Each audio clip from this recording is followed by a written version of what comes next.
A few weeks ago, a friend of mine who was moving was getting rid of some speed rail, and I jumped at it. Not owning a Dolly at the time, but knowing that I wanted one. So I started the hunt.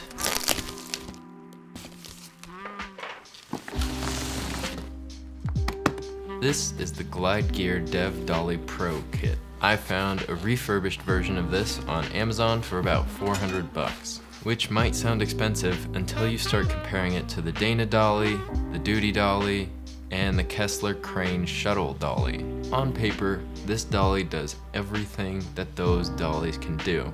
But for $400, what kind of performance can you expect? When I opened the Glide Gear case, I was kind of underwhelmed. The Dolly had sort of rattled itself apart in shipping, and it became very clear to me that if I put this thing together, it was not gonna fit in the case unless I pulled it all the way apart again. After I got the Dolly together, I just kind of went outside to see what it could do. Got a few nice little tests.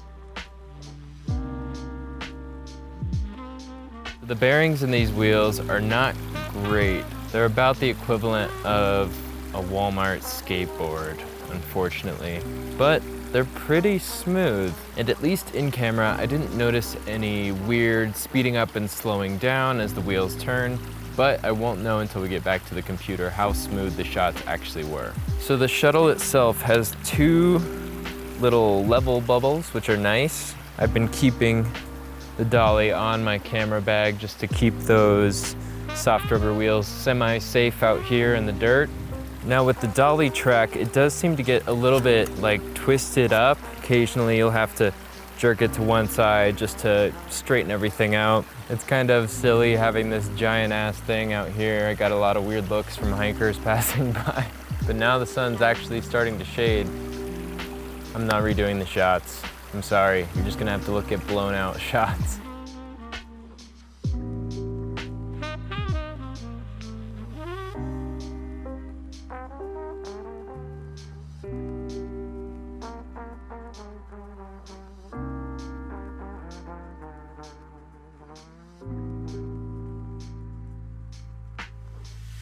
And I was really happy with the images I was able to get out of it. I got that buttery smooth Dolly feeling, none of the little jittery stuff that you typically see with sliders, none of the up and down movement that you see with gimbals. Overall, I was really happy with how these came out.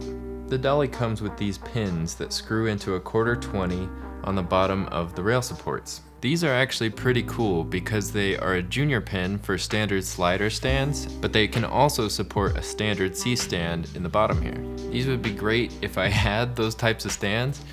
Typically on set, your grip truck will have these, hopefully, if you have a grip truck, or if you know a guy with a grip truck that'll let you borrow them. But because it has 3/8 and 1/4-20, I was able to use an extra set of tripod legs on one end and a regular baby pin light stand on the other end. And this is kind of an okay solution for solo operators and doing tests at your house. The Dolly is a little bit more industrial and raw compared to a typical Dana Dolly. It also requires more tools on hand because some things do come loose and you have to kind of adjust more. The 75mm and 100mm bolt adapters do require a screwdriver to install, so it's a little bit more of a hassle. But what's my verdict? Is it as good as a Dana Dolly?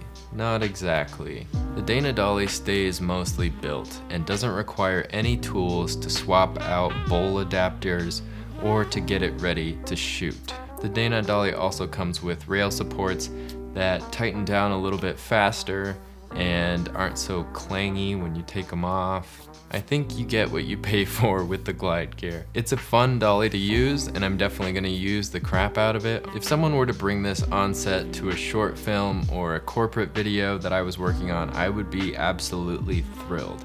I understand that DPs at a higher level doing high-end commercial work and feature films of a certain accolade might be hesitant to invest in this, and I don't blame you.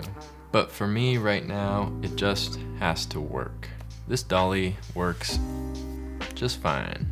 If you have the money I would say go for the Dana Dolly. It is a little bit nicer and it's gonna probably hold up to set life a little bit longer. The bearings in it are probably a lot better. You're not gonna need tools to swap out the bowl. But if you're in the same shoes I'm in, you're making short films, you're making corporate videos, and brand names aren't a huge deal on the sets you're showing up on, I would say go for it.